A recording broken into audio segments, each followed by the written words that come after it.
Halo, assalamualaikum warahmatullahi wabarakatuh. Selamat datang kembali di Harian Official. Kawan-kawan semuanya, gimana kabarnya nih hari? Semoga kawan-kawan semuanya sehat selalu di perantauan, ya amin.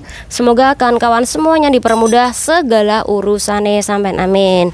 Nah, kali ini kita bakal membahas 3 sekaligus informasi dari negara Hong Kong.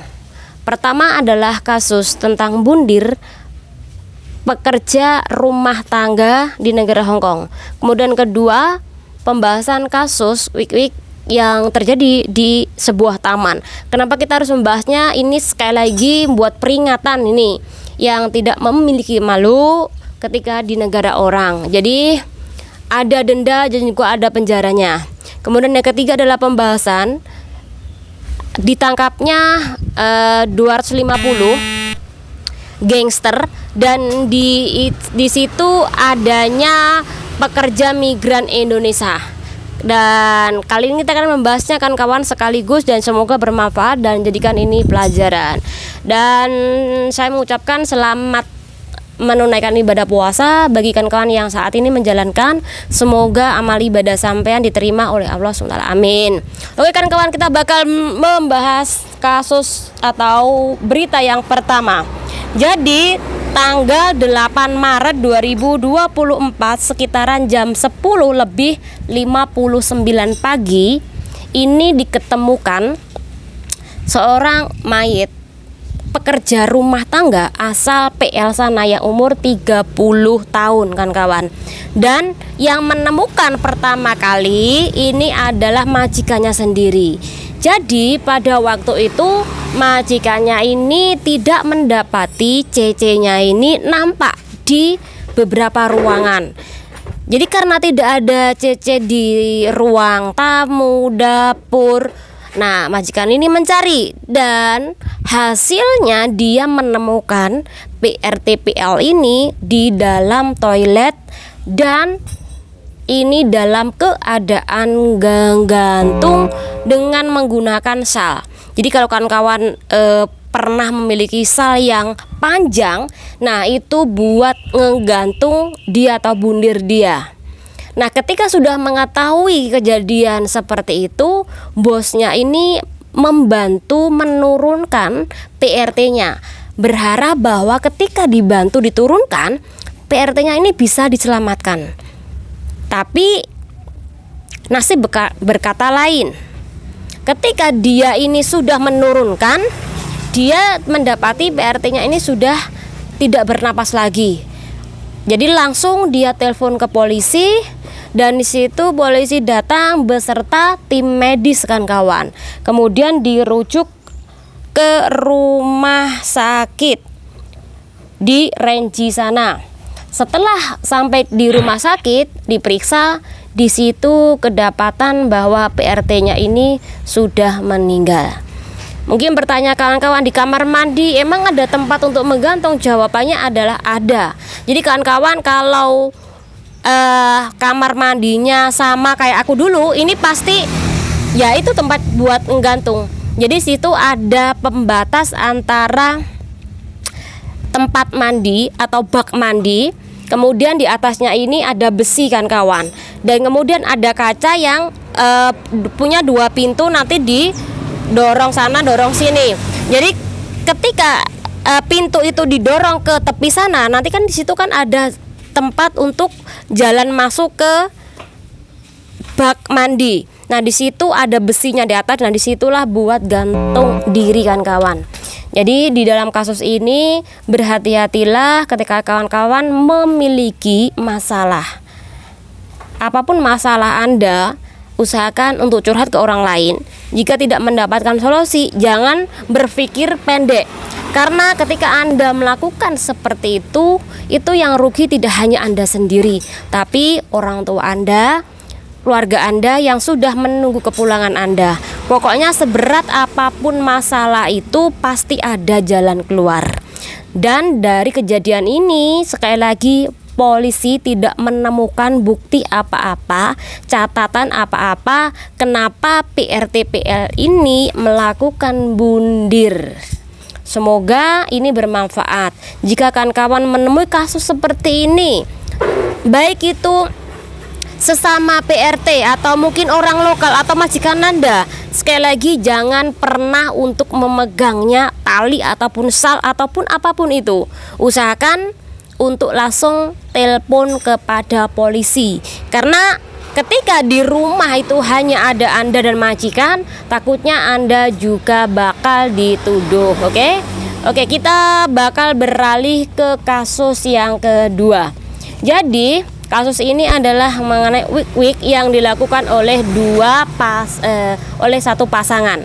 Pertama adalah FA 45 tahun dan CRV umur 32 tahun.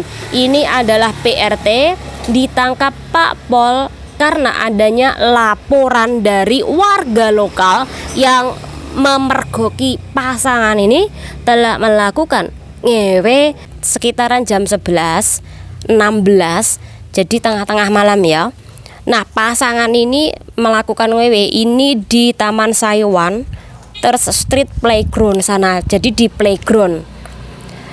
Dan di situ terlihat atau dilihat oleh warga lokal.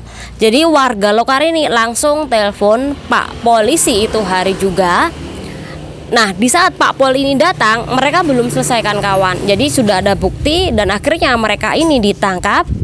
Dan kemudian mereka ini terjerat melakukan tindakan pelanggaran Pasal 148 ayat 1 Undang-Undang Tindakan Tidak Senonoh di Tempat Umum.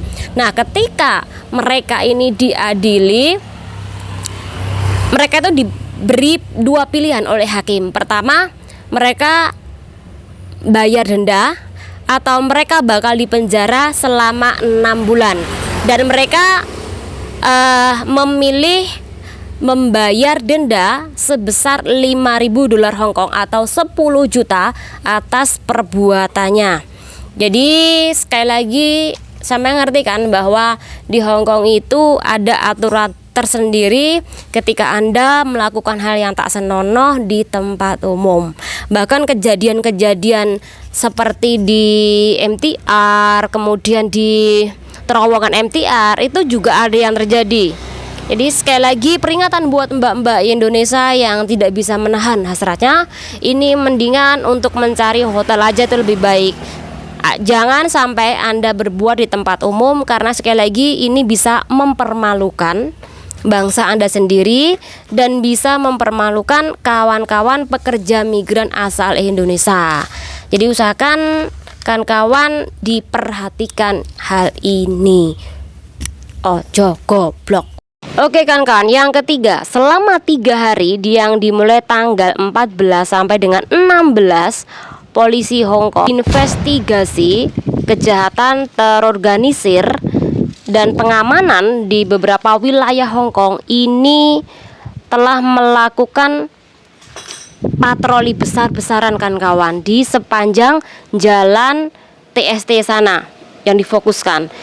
Dan dari 3 hari mereka telah menangkap sebanyak lebih dari 205 orang, terdiri dari 136 laki-laki dan 69 perempuan, dan yang paling muda ini umurnya 14 tahun dan yang tertua ini umurnya 93 tahun. Mereka terdiri dari warga Pakistan, India, dan Indonesia kawan-kawan.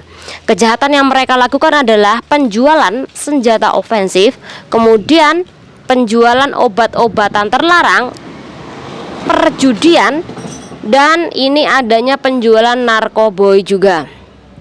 Nah, orang-orang tersebut ini ditangkap ketika mereka ini juga ada yang melakukan kekerasan terhadap orang lain. Jadi banyak sekali kasus-kasus seperti ini dari kemarin kan kawan. Banyaknya orang-orang yang dipaksa diambil barangnya oleh beberapa kelompok dan kemudian mereka melarikan diri. Ada juga terjadinya perampokan, dan sekarang merajalela para pekerja migran Indonesia ini yang terlibat kejahatan di negara Hong Kong. Saya tidak tahu apakah mereka ini memang membutuhkan uang sekali ketika mereka ini terputus atau memilih OS di negara Hong Kong. Sehingga apapun pekerjaannya, sekalipun itu melanggar hukum, bakal mereka lakukan. Termasuk kesalahan yang dilakukan oleh 6 orang warga Indonesia kemarin, yaitu melakukan perampokan jam tangan mewah. Tidak hanya itu saja, kemarin channel ini juga membahas perempuan Indonesia ini juga menjual narkoboy dan beberapa jenis obat-obatan yang bakal dijual ini perbungkus. Dan dia ini ditemukan atau digeledah ketika dia menginap di TST. Jadi banyak sekali warga Indonesia yang ke negara Hong Kong ini melakukan kejahatan. Dan dipastikan kalau kasus-kasus yang menyangkut warga negara Indonesia ini dampak buruknya juga pada PRT yang bekerja sungguh-sungguh di tempat majikan. Karena sekali lagi, kalau 1 kena, 2 kena, 3 kena, semuanya pasti juga bakal kena jika Anda memiliki majikan yang tidak bisa membedakan antara Anda dan orang lain, sekalipun itu satu negara, kan kawan. Ya kita berharap lah kasus seperti ini jangan sampai lagi. Bahkan mbak-mbak yang ketika diputus kontrak, kemudian mbak-mbak yang OS, kemudian mbak-mbak yang ke negara Hong Kong yang pertama tujuannya untuk liburan, untuk loihang, kemudian dengan sengaja ini menjual obat-obatan, dengan sengaja kerja di restoran, kemudian ketika kerja di restoran menolak, kemudian terpaksa dia ini kerja menjual obat-obatan, kemudian ikut yang namanya kejahatan money laundry. Usahakan kalau memang Anda sayang sama mbak-mbak pekerja migran rumah tangga, ora usah ke Hong Kong ay. Atau mbak-mbak yang apabila yang OS terputus kontraknya, mendingan pulang aja. Jangan sampai menyusahkan mbak-mbak yang legal kerja di tempat majikannya. Semoga dengan beberapa informasi ini, pembahasan ini bermanfaat. Intinya usahakan saling menghargai orang lain dan menjaga nama baik bangsa kita. Semoga bermanfaat buat kalian semuanya. Jangan lupa diri. Wassalamualaikum warahmatullahi wabarakatuh. Bye bye.